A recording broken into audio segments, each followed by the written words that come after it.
All right, 100 questions every home seller should ask. Question number 9. All right, so now we're talking about vacant properties, right? So before we kind of get into our conversation about vacant properties, I kind of want to go over that there's 3 types of properties. One, there's a lived-in property. This is a property where the seller or the homeowner has decided to sell their property. Maybe they've just decluttered the property. They've kind of moved around some of their furniture. This is lived in. Second is staged. Staged is where property actually come into the home. So you rent some property from a vendor. There's usually staging companies. Sometimes people go directly to a furniture rental store and then they put furniture into their property. Last up, we have vacant. This is where somebody moves completely out of the property and it's just a bare landscape. There's nothing in there. This is vacant. There's a debate regularly about whether or not vacant properties are more challenging or less challenging to sell than vacant or furnished homes. The challenge with this conversation is that we don't really have any conclusive evidence of either being the case. And furniture, or when there's items in the property, it just helps the buyer to see the space, understand the layout, know where their stuff is going to go, right? So when I'm walking through a property with a client, a buyer client, and there's already a sofa right there, especially in a townhouse. Townhouses are the most challenging to see this because sometimes townhouses are just one long room with a kitchen in the middle in your main living space. So you don't really know where the dining room table goes, where does the couch go. If it's already in there, the buyer immediately knows, like, okay, great, my couch is about that size, it can go right there, or my dining room table is this length, it can go right there. So you don't have to use as much of your imagination. And if you're moving from a similar property, so maybe you're moving from a 1-car garage townhouse to a 2-car garage townhouse, which is very common, then you kind of have an idea of how the space is laid out. If it's vacant though, and you're moving maybe from a condo to a townhouse or from a townhouse to a single family home, when it's vacant, you're kind of like thrown off a little bit because you don't know how the space works for your setup. Yeah, it's definitely not as big a problem if you live in a similar layout. Like if you're already renting a townhouse and you're buying a townhouse, then you already know, okay, well, couch fits here, this fits there.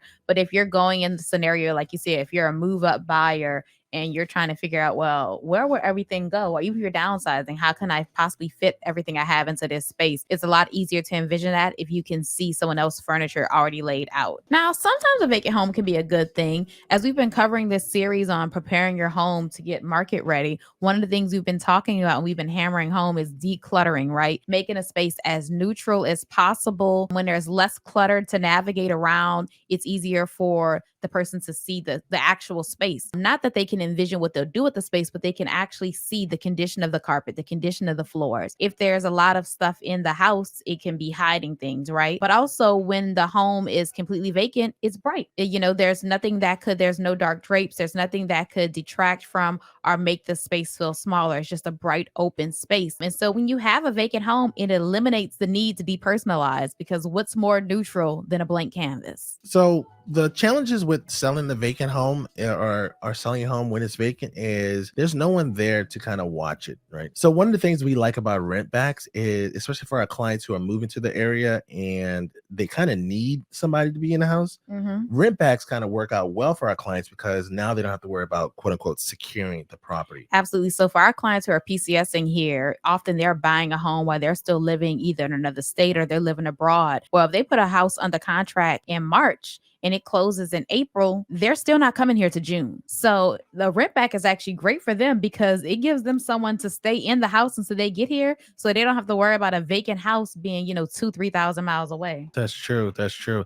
Another thing that comes up when you're selling a vacant home is utilities, right? So having the water running, but no one's there. Like what could happen to your appliances or your toilet? We had a client a couple years ago who they were located in California. They were representing themselves to sell their property, and then they contracted us because they were unsuccessful. So we got a key from their neighbor, and we went into the property to do our original assessment. This is us preparing to do our market analysis.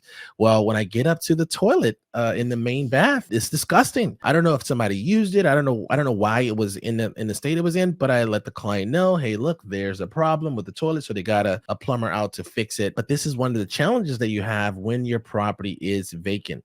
Another thing to consider is when your property is vacant. In Northern Virginia, we have these temperature fluctuations during the winter season. Now, our winters are mild to say the least, but if it drops below freezing and you need to turn the water spigots off outside, who's going to do that? Yeah. Or just keeping the temperature regulated. Like if you have a home that's on the market in this weather right now, in the current climate, some days we run our air, other days we run our heat. So, you have to have someone who's going to, if depending on how long the home is on the market, make sure they're regulating the temperature of the property, making sure that the heat is on when it's cold outside, that the air is on when it's hot outside. And that's important because if you're marketing your home, you want the person to walk in and feel welcomed. If it's freezing cold outside and someone walks into the house and it is, it chills their bones, that's an immediate turn off for a potential buyer. Lastly, when it comes to maintaining the exterior of the home, so who's going to be cutting the grass? Who's going to make sure that the leaves are cleared?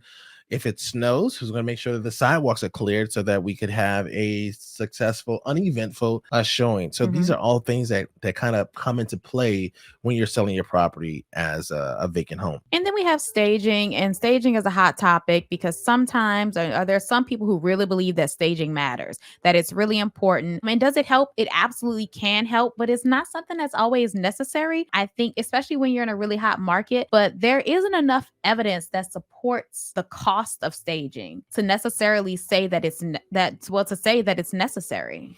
Yeah, so I think staging is one of those things that depends on the market of the moment. If you're in a market that has a lot of inventory, distinguishing or setting up your property to be different than the other properties on the market is important, and that's going to definitely help you to sell. But in a hot market, what is the purpose of staging if every house is getting offer and if every house is selling above the asking price? Yes. Like I wonder how stagers are doing in this current market, right? Because everything is going to start to come off the market rather quickly. So what is the point in staging? Because staging is not free. Staging comes at a cost, and it comes at a cost to the seller. The seller pays for the staging. I think that agents who are pro staging, they are able to sell their clients on the benefits of staging. And I think that those agents don't care what market we're in. They want to sell a product the same way all the time. That looks a certain way. Yes. And I commend those agents. My position on this is I'm trying to save my client money and while also maximizing their profit. And I just don't see enough data that says a stage property will get X amount of dollars over the Yes, asking price.